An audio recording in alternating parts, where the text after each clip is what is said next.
contributions to your PBS station from viewers like you.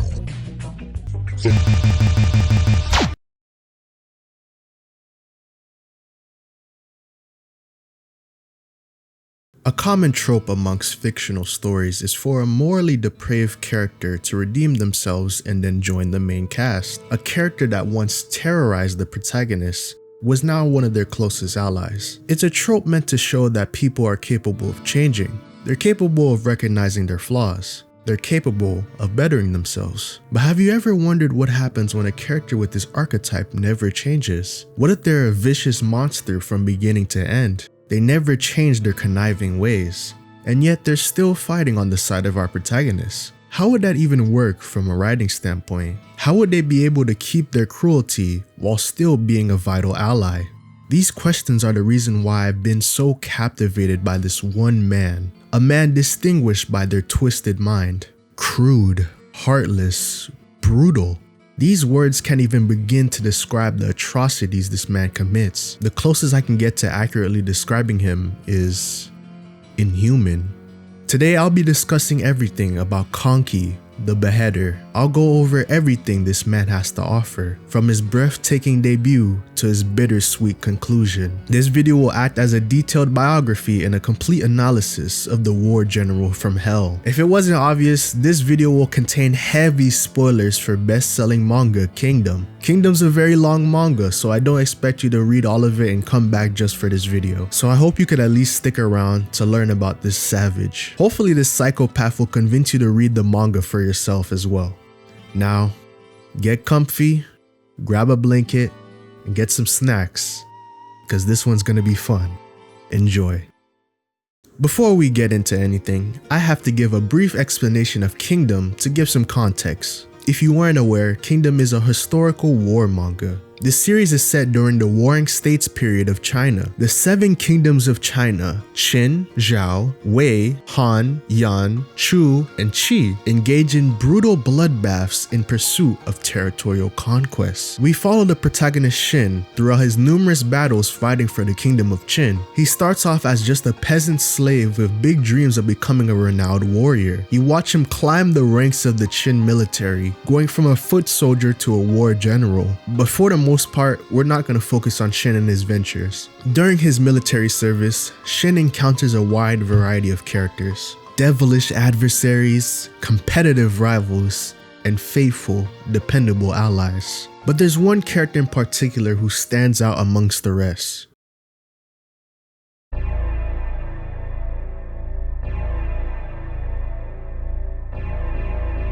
Kanki is introduced as a rising vice general with outstanding prospects and boundless potential. Previously, he was nothing but a low-class bandit. Now he counts among the highest-ranking members of the military. He's stated to be undefeated, so you assume he's another mighty general with a lot of brawn, but we quickly learn that he's not like any other character we've seen before. He demonstrates that his greatest asset isn't physical strength, but rather he's a prodigy of psychological warfare. In his introductory fight, his unique approach to battle is showcased, committing any acts of terrorism to demoralize those in opposition. His bloodthirsty troops utilize guerrilla warfare tactics. A Wei commander named Kashibo is currently facing the brunt of these ambushes. Kashibo is in a bit of a pinch, but the ambushes are the least of his worries.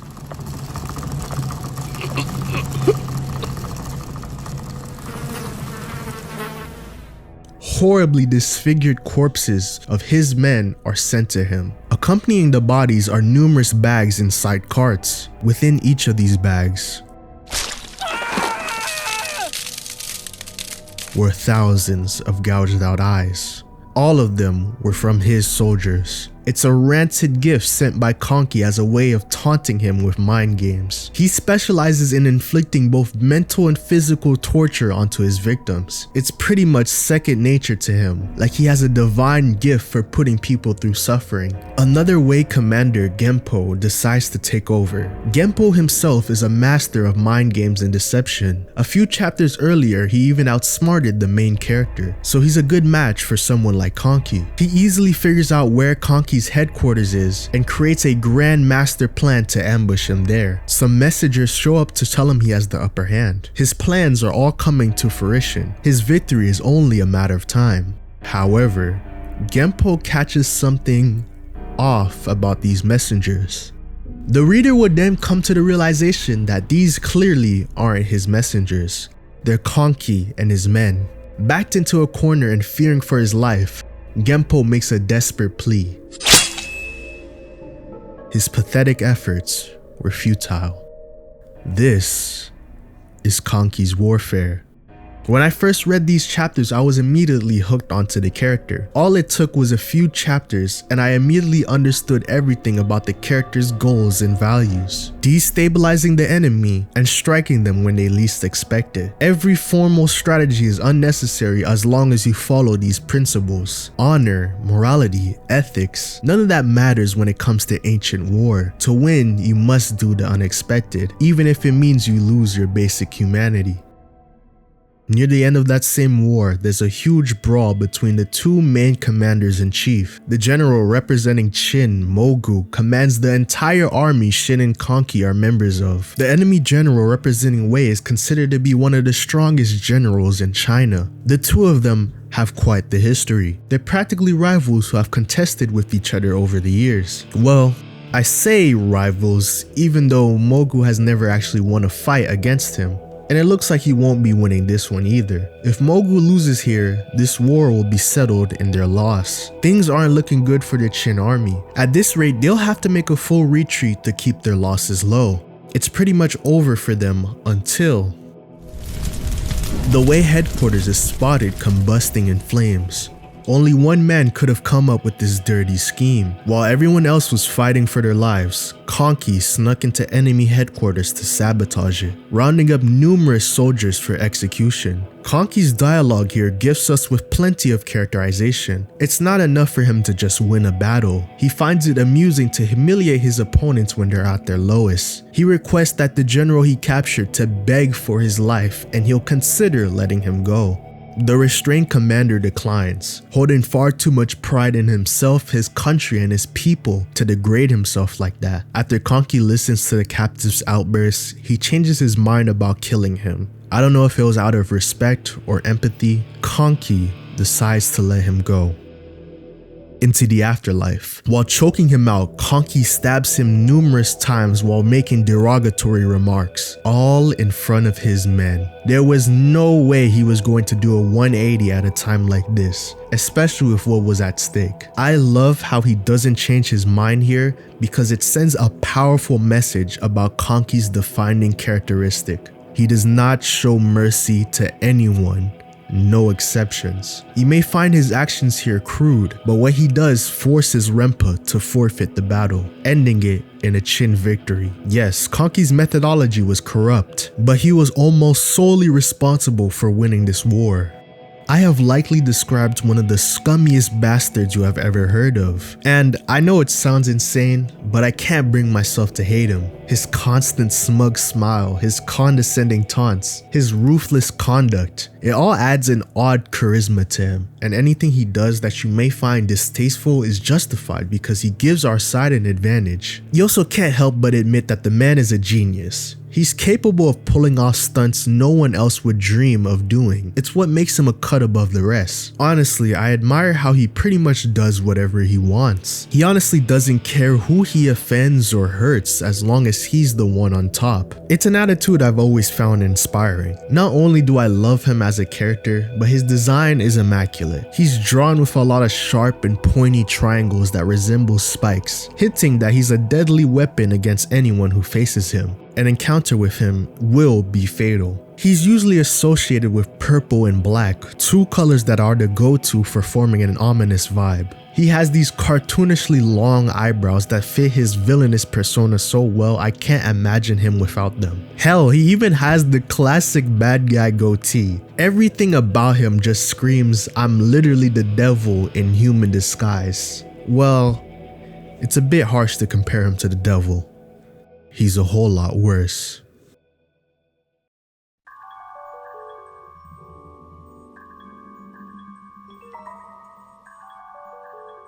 We've only scratched the surface of his brilliance so far. Trust me when I say that this man is a scholar in the art of war. You come to grasp this during his performance in the Coalition Army arc. This arc arguably contains the war with the highest stakes in the entire franchise. All of Chin's best generals are mandated to join the battle to ensure the country's survival. Everything from the land to the people to their history is at risk. Each major Chin general has an important role in defending their home. Kanki is tasked with defending the country's tallest wall, Konkoku Pass. If this wall falls, the entire nation will be wiped from existence. Thankfully, the wall is so enormous that nothing can breach it. Nothing except siege towers. A monumental and mobile wooden structure tailored to vault over walls like this one. Everyone on top the wall is dumbfounded. The only one enticed is Kanki. Whenever the situation at the wall gets worse, he's always amused. You never really know what's going on in that sick head of his. You can only infer that he's glad a challenge finally arose. As hundreds of men start pouring in to breach their safeguards, he sees this as his time to shine. He comes up with a very calm and rational solution. He just fucking burns that shit down with all the soldiers in it. The men inside the tower scream in agony as their bodies are set ablaze. The sadistic man behind it all laughs at the sight of them. An elderly general with decades of experience, Choto, disapproves of his unhinged ways. This veteran plays an important role in Kanki's development. He's a tactical opposite of Kanki, very traditional and by the book. He holds high regard for the military and is a proud patriot of Chin. When he saw Kanki revel in the pain of others, he found him repugnant and uncivilized. He views him as nothing but a brazen bandit that doesn't belong here. Still, they both have to work together against a general from Han who specializes in poison. This general has been working with poison for so long that his skin has long deteriorated. He tosses some seamlessly harmless smoke on the wall and then retreats. Late one night, after they finish defending the kingdom for the day, Choto questions Kanki on whether or not he's fighting to defend the kingdom, and Kanki couldn't care less if Chin is wiped off the map. He is only here to put his expertise to use. War is nothing but a hobby for him. His words only reinforce Choto's disdain for him.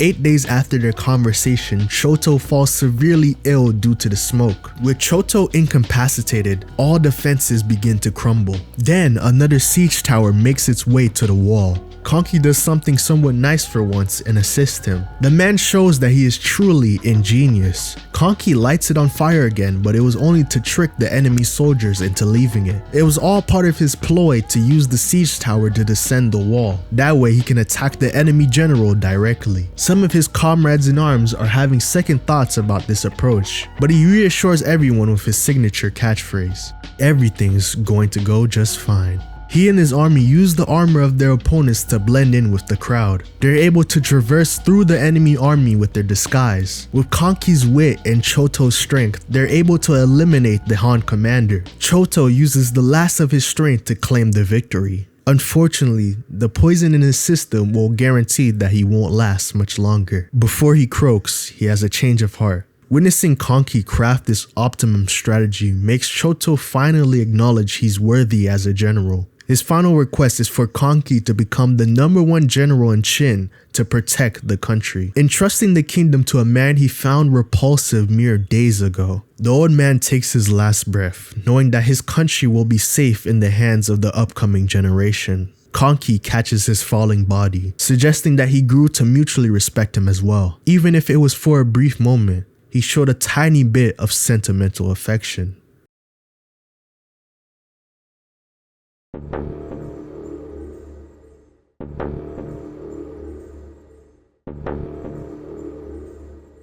Choto wasn't the only general Kanki held respect for. Mogu was the one who reached out to him and had him join the military in the first place. Without him, Kanki would have never been able to exercise his malicious talents so freely. Unfortunately, age is ready to claim the veteran's life, and he passes away. Since he was working under him, Kanki takes up his mantle and is able to act as an independent army. With his newfound autonomy, he requests Shin and his army to act as reinforcements. Our ambitious protagonist meets Kanki for the very first time.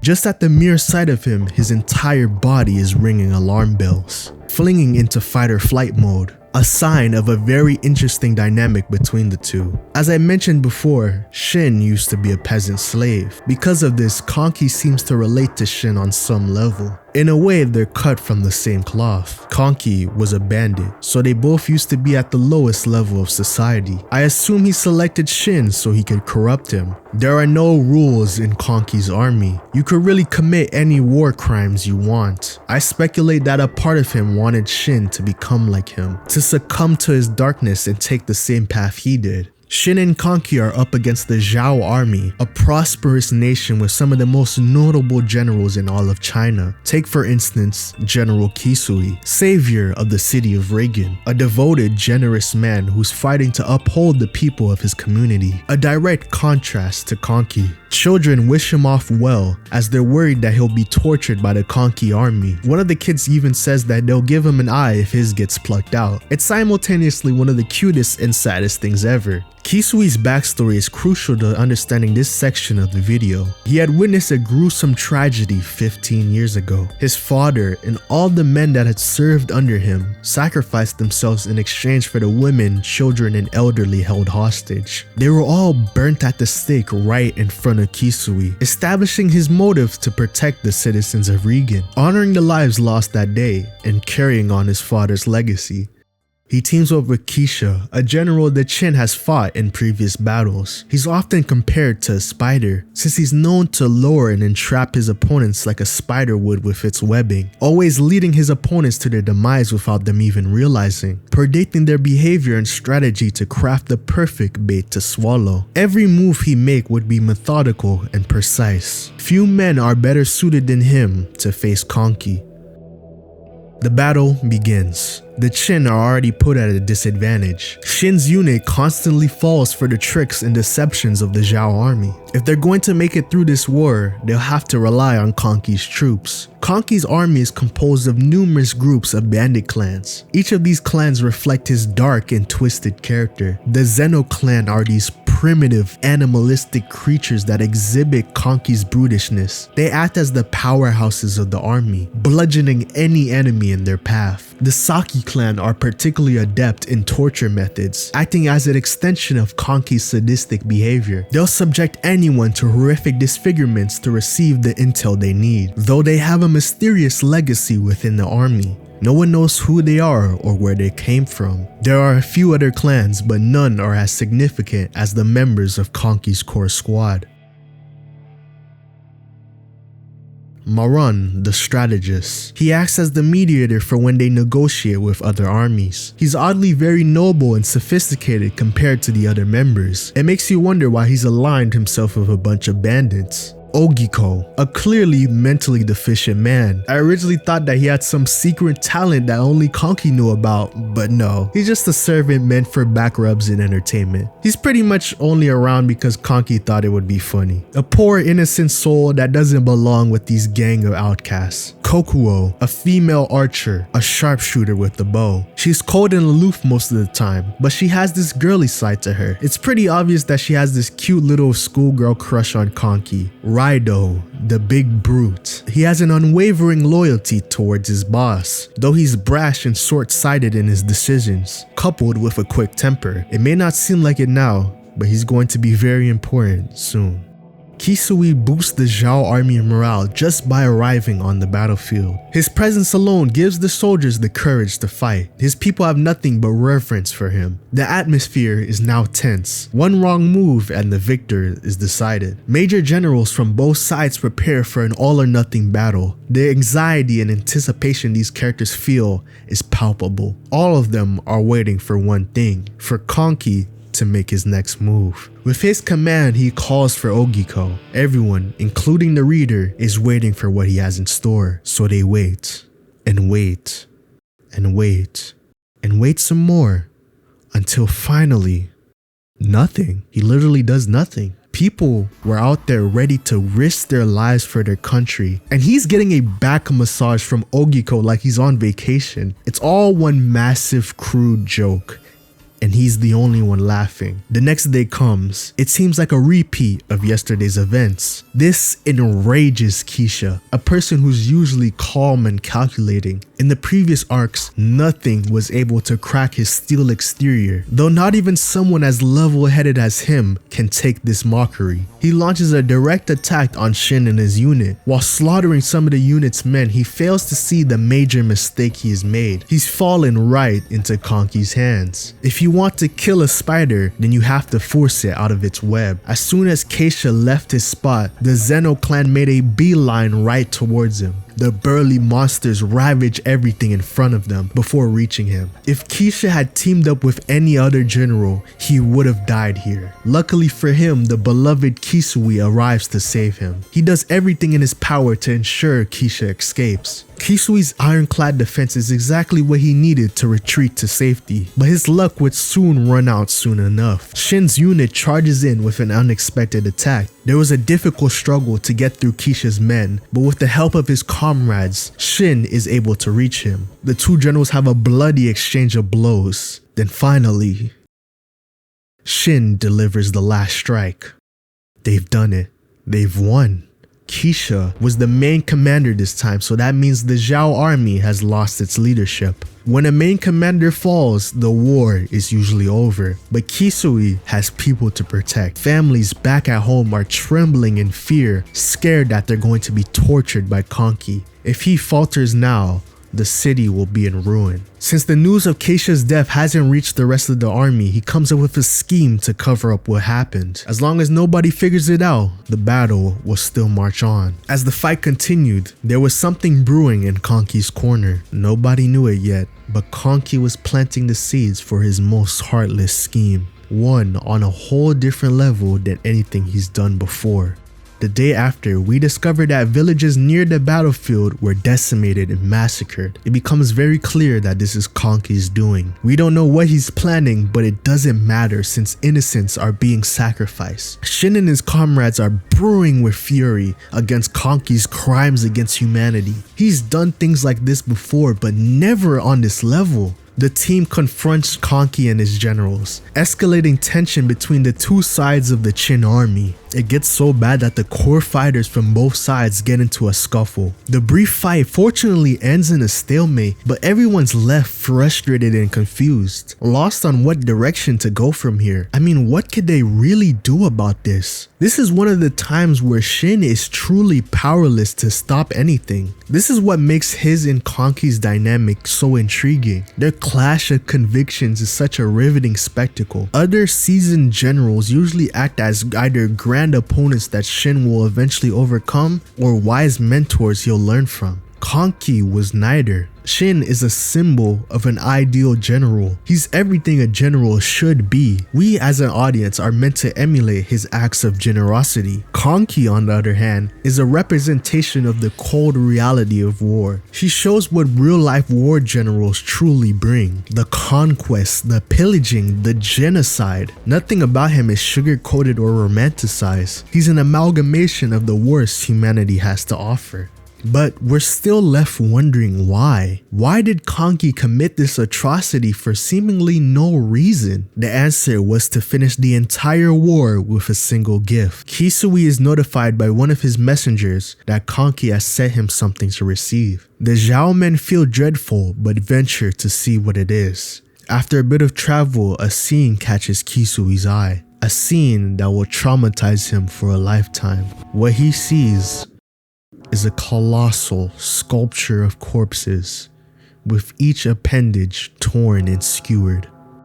Not even children were spared.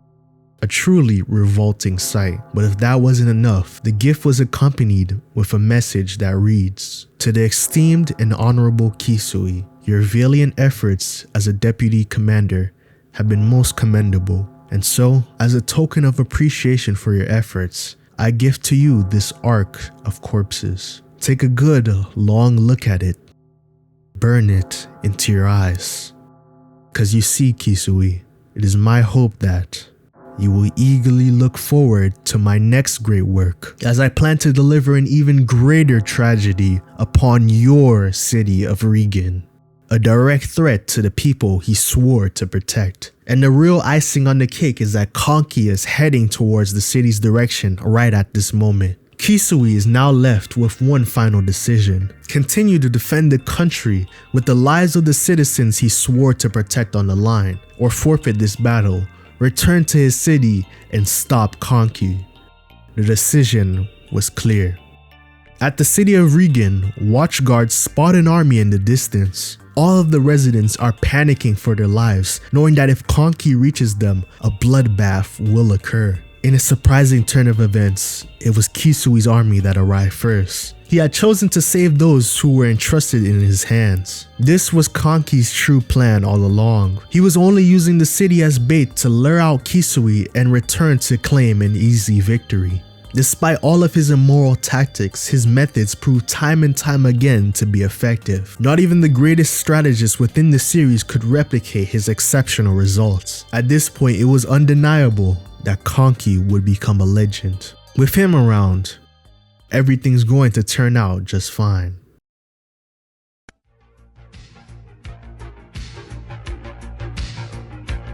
In the following arc, Kanki is given more of a backseat while other core members get their time to shine. It's only fair since we spent the entire arc on him last time. Numerous other generals showcase their distinct styles and expertise. All of it is great setup for forming the future leaders of the Qin army, the 6 great generals. Decades ago, there was once a legendary set of 6 generals. Each of these generals enabled Qin to significantly expand their empire. During this period, Qin was regarded as the most dangerous state in the Central Plains, prompting enemies to lock their gates whenever one of their armies approached. Some would simply open their gates and surrender rather than challenge the famous group of great generals. In current times, the originals have long passed in battle. Now they were being revived with a new generation. The king of Qin, Ase, wishes to revive the system so that they can have an army strong enough to unite the entirety of China. The only way that they can expand as they did long ago is to appoint successors to the originals. He makes an announcement to select the new age 6 greats. The first is the man of unrivaled strength, Mobu. The second is the gentleman general, To. The third is the masked enigma, Osen. The fourth, the mountain king, Yotanwa. The fifth is, of course, Kanki himself. I'm sure you noticed that's only 5. That's because there's no one else powerful enough to fulfill the last spot. Yet the country is in a compromising situation, even if they don't have a 6th great. They desperately need this system to accomplish their dream of unifying China. Kanki, Yotanwa, and Osen are the 3 selected to invade and conquer Zhao. As a great general, you're granted permission to wage war however you please. With these special privileges, Kanki makes reckless decision after reckless decision. He practically sends thousands of his men to their deaths in the Battle of Eikyuu. Despite his numbers being shredded down drastically, despite the numerous warnings from Marin, despite the fact that they are severely outnumbered by their adversaries' forces, he insists that they continue their sacrificial onslaught. It really begins to look bleak as a menacing old Zhao general closes in on their army. Maran loses all faith in their situation and fears that they will all die here. Rido is the one to reassure him that they fought one-sided battles like this before and that Kanki is a guy worth fighting for. To make up for the losses in Kanki's rash behavior, Shin's unit is called to assist them. They arrive at the battlefield to a sea of the deceased. If it were any other squadron, they would have joined the fallen army as a statistic. However, because it is Shin's team, they have a fighting chance. A necessary sliver of hope considering numerous amounts of Kanki's men are starting to flee the battle. As one of the few people who still believes they can win, Rido continues to fight until Ogiko gives him an important message. We don't know what it was, but whatever it is, it pleases Rido greatly. As they regroup for the day, one of the bandit clans has made a huge catch that may turn around this war. They captured the son of an enemy general. This is something that they'll surely use to their advantage. When the captive's father learns that his youngest son is being held hostage, he rushes in to save him. Unfortunately, by the time he arrives, he sees his own son, the same one he watched grow since birth, his own flesh and blood, skewered on a stick. He's not even left time to grieve as Raido and his gang ambush him. In a fit of rage, he's able to persevere through their encirclement, but not for too long as Raido finishes him off. The spirit of the family isn't dead yet. The older brother comes in at last minute with a surprise attack on the bald brute. The elder brother is devastated that he was not there to save his kin. He is especially enraged at the man who killed him. There's only one way he can avenge his family now: to take an eye for an eye. Raido is quickly taken back to enemy headquarters. They don't waste time on torturing him, starting with snipping his fingers off one by one. The torture progressively gets more graphic and stomach turning, peeling his fingernails, stabbing his toes with nails, and even completely chopping off his left arm. He takes all of it like a damn trooper though. He's given one final offer: die here or expose Kanki's plan to the enemy. Nobody would really blame him if he wanted to live, but Raido isn't some fucking rat. He wouldn't betray his boss in a million years. That man is someone he owes his life to. Ultimately, in his last moments, all he could think about was talking to him one last time. With Raido gone, things get worse on the battlefield. There's still hope when Shin's unit finally breaks through the defenses, giving the layup Kanki needed for his plan. The Zhao army spread their troops in search for him. They cover every speck of the battlefield with no sign of him. They could look for ages and they would never find him. And that's because he was at the last place they expected, their own HQ. Remember how I said Kanki's men were abandoning the battlefield? The truth is that some of them weren't actually running away like cowards. They were sneaking past the front lines to flank the enemy. Upon realizing this, the main commander tries to escape. Kanki stops him in his tracks. He exchanges a few words with him before the final bout. He gives this whole edgy plight about his dark past, and Kanki just tells him to shut the fuck up. Knowing that he'll be humiliated by Kanki, he takes his life through his own means, killing a few soldiers on his way out, but still going out pitifully. Maran begins executing his part of the plan, spreading misinformation. His troops pretend to be Zhao soldiers to spew lies and convince them to surrender. As the propaganda circulated, the number of war prisoners rapidly increased, adding up to an astounding 100,000 soldiers forfeiting their lives. Kanki's gang should be celebrating such a smooth victory, but they'll never get the chance to. Even though they won the war, they lost something that they'll never get back. They discovered the mangled leftovers of Raido's body. Upon this reveal, they're left genuinely shattered and distraught. Their closest comrade, whom they thought they'd be with forever, is in front of them in lifeless pieces. Sure, they were all depraved crooks, but they still supported and cared for each other. Even Kanki has this rare moment of humanity as he touches his severed head. He lost someone who had readily sacrificed himself for the sake of everyone else. He lost someone who had faithfully served under him since his bandit days. He lost someone who is family. There's a cold, blank stare in his eyes, signifying his burning urge for vengeance. And with a huge batch of defenseless soldiers held captive, it was obvious what his next plan was. A massacre occurred that day.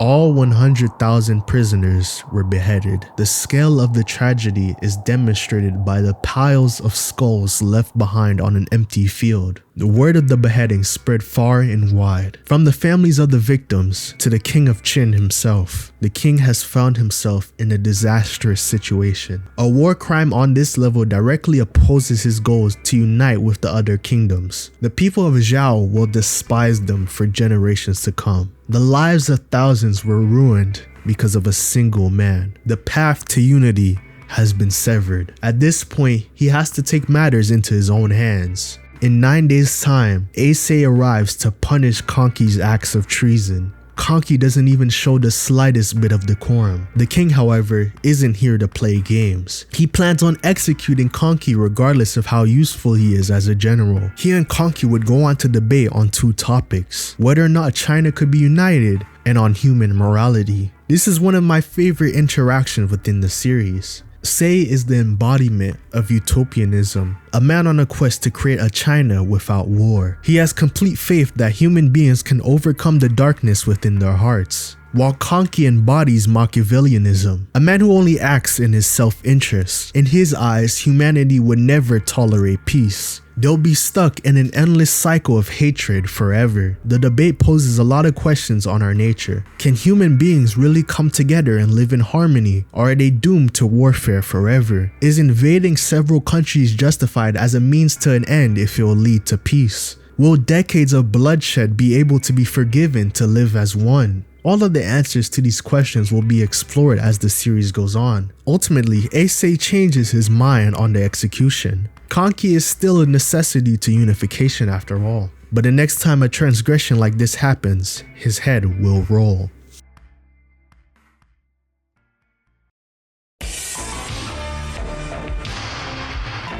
After getting this far into the video, you'd likely believe that Kanki is invincible. After all, not even the king could put him into submission. If he can spit in the face of royalty and get away with it, is there anyone out there who could stop him?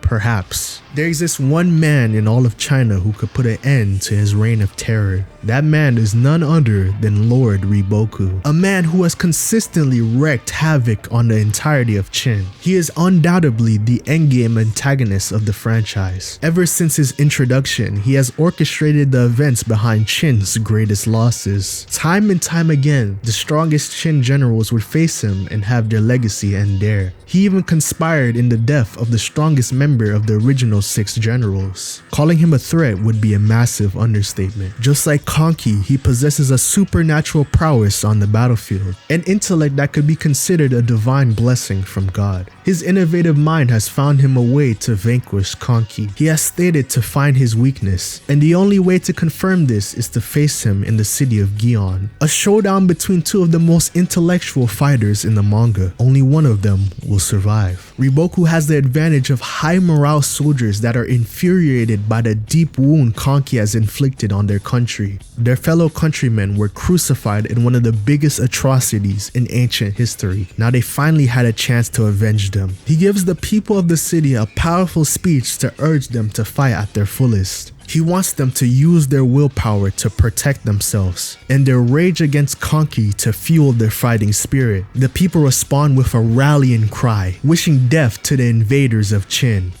Kanki initiates a direct attack, hoping to catch Riboku off guard. As soon as their fight begins, he has already fallen into a trap. He's forced to fight an army double his size and is caught in an encirclement. It's a one-sided slaughter because of the drastic difference in numbers, along with the added disadvantage of his troops not being able to keep up with the enemy's bloodlust. Riboku is aware of something that other generals seem to forget. Kanki is still fallible. He's not as physically strong as the other great generals or their equivalents. His life as a bandit has limited his experience with legitimate military procedures. Every time he has ever won, it was through some covert scheme. He utilizes unconventional guerrilla tactics and isn't used to fighting with traditional strategy. Without any knowledge of the fundamentals, he won't be able to form any battle formations. Or so you think. Unexpectedly, he creates this strange and impractical formation with his army. How did Kanki know that this is the right formation even though he's never been taught before? It's simple really. He didn't. This formation is made of bullshit and he's just bluffing. Riboku sees right through this and continues to whittle his opponent's forces. But Kanki isn't aiming to achieve anything, he's just stalling for time. He waits until sunset to make his escape through the darkness. Through the shadows, he breaks through the army surrounding him, but at the cost of some of the behemoths in the Zeno clan. With his army weaker than before, it's only a matter of time until he's in a fatal situation. At some point in this video, you've probably asked yourself why. Why is he the way he is? Why does he go at such lengths to achieve victory? What exactly drives this man's heartless crusade against the world? Within these following chapters, we finally get the whole truth about Kanki and his origin. Initially, he was a member of the Saki clan. The clan had found his body lying on the ground outside. Back then, the Saki clan was just a bandit group of abused slave runaways, making do with what little resources they had. The founding member of the group was a girl named Shio, a kind, compassionate soul who formed the group so all the slave children could look after one another. They lived amongst each other like one big family, up until some bandits griefed their base. The scumbags demolished their homes, murdered some of the children and intended to steal all of their food. Kanki is about to kill these guys, but is stopped by Shio. She explains that resistance would only lead to more of them getting slaughtered. The only way for the weak to survive in this world is to endure the suffering of their oppressors, even if it means that she has to give up her body to protect the other children. As the bandits take her away to sexually abuse her, Kanki sees her hand trembling. It drives him into stabbing and killing each of the bandits one by one. He convinces the other children that they can't live like this any longer. If they want to survive, they'll have to respond with force. Over the years, the clan would kill bandit leaders and anyone who would chase them down, inflicting gruesome torture on all of their enemies to ensure that no one would entertain the idea of attacking them, abandoning their humanity to instill fear onto those who once tormented them, transforming the clan into the torturers of legend that they are today. But it wasn't enough for Kanki to just defend themselves. He wanted complete vengeance, not just on the privileged trash who made their lives hell, but also on the bystanders that allowed it to happen. There wasn't a particular moment that made him this way. From the very beginning, he always had a boiling rage for anyone who didn't go through suffering like they did, a disdain for all those who were above him in social status, even if they were an innocent commoner. That's the philosophy behind it all. It's why he doesn't care who he demolishes. It's why he takes pleasure in inflicting punishment. It's why he has no desire to protect the kingdom of Chin. This was the birth of the psychotic demon we know now. But the story isn't over just yet. We still have some loose ends to tie up. Over the years, Kanki and Shio grow closer together. For the first time in his life, Kanki was capable of feeling something other than resentment. He was able to fall in love and be vulnerable with someone else. And she was able to finally escape the endless cycle of abuse she faced for so long, given the strength to resist the people who had taken advantage of her. They were truly soulmates meant for each other, but in usual manga backstory fashion, their happiness together is ripped away. While Kanki was away, Shio was captured by the Lord of Fort Kia. Knowing that she was Kanki's woman, he repeatedly violated and mutilated her body so horrifically that I definitely cannot show this to you. An innocent, tender-hearted woman unjustly subjected to facing horrific cruelties until she died. After seeing the one woman he held dear in such a state, he dedicated his life to revenge. He spent years accumulating power and connections, meeting Raido, Kochou, and Moran along the way. Finally, he returned with an army large enough to take the fortress down, just like what he did when Raido died. He beheaded every single living human within its walls. It's how he became known as Kanki, the Beheader. Back in the present, the Kochou Army are preparing for what could be their last battle. The madman assures his subordinates that as long as they follow his orders, everything is going to turn out just fine. Since he can't fight Riboku head on, he uses a trick to bait him into an entrapment. The tables are finally beginning to turn as he gets the jump on him. It all turns into a chaotic war, with the closest assets of both armies' generals fighting to protect their respective leaders. There are many close calls where Riboku is nearly killed, but he's defended by his loyal allies. The best of both teams aren't holding anything back. Anything other than 110% means death. Kanki finally reaches up to Riboku to slice the skull open, but his blade misses just enough to graze him. Riboku's soldiers continue to act as a shield for him. The Zhao army begins to recuperate, and from here on out, things turn hopeless for Kanki. First, Kochou is fatally stabbed in the abdomen. Then, the grotesque monster Zeno is cleaved in half. Meanwhile, outside the battlefield, Shin receives a message from Kanki that's delivered by Ogiko. In the message, he admits defeat and requests Shin to escort Ogiko, Moran, and the Saki clan to safety. He wants to save what little family he has left and die amongst the family that stayed to protect him. He says his signature catchphrase one last time: everything will turn out just fine. Using what little power they have left, the remaining members go out in a blaze of glory. Kanki is the last one left. He tears through as many soldiers as he can so he can take Riboku with him, all while envisioning his deceased comrades taking a trip to the place that started it all. Right before he reaches Riboku, he takes his last breath, following the ones he loved the most. Riboku had won, but he would have never predicted that Kanki would have him this near to dying. He presumed that it was going to be an easier victory. but that clearly wasn't the case. He had to sacrifice some of his strongest men in order to win, essentially proving that Kanki was the greatest general of them all. So, what happens next? How does the Kingdom of Qin advance their goals now without their strongest asset? Well, if you want to know what happens after Kanki's death, then you have to read the manga for yourself. That's right, this video was just one long advertisement for Kingdom, and you fell for it. I'm not that knowledgeable on the Kingdom fandom, but I can only imagine that Kanki is a fan favorite. Whether you love him or hate him, you'd have to admit that you can't keep your eyes off of him. Everything he does has this allure to it. It's crazy how such a despicable person grows on you the more you learn about him. I believe that Kanki's character works so well because the author wasn't afraid to double down. The writer never tries to backtrack and make him change his ways. He had no remorse for any of his victims. He was a soulless being who never fought for righteous causes, and whenever he acted for the sake of someone else, it would lead to man-made horrors beyond comprehension. He's absolutely evil, but he'll continue to live on in readers' hearts forever. Some of the biggest turning points of the narrative were of his doing. I can't envision a better version of this manga without him. His tale depicts exactly what happens when a man loses his touch with humanity. Riddled with contempt and anger, he was consumed by a void of apathy, with the only light in his life being his closest companions, and he died along with them.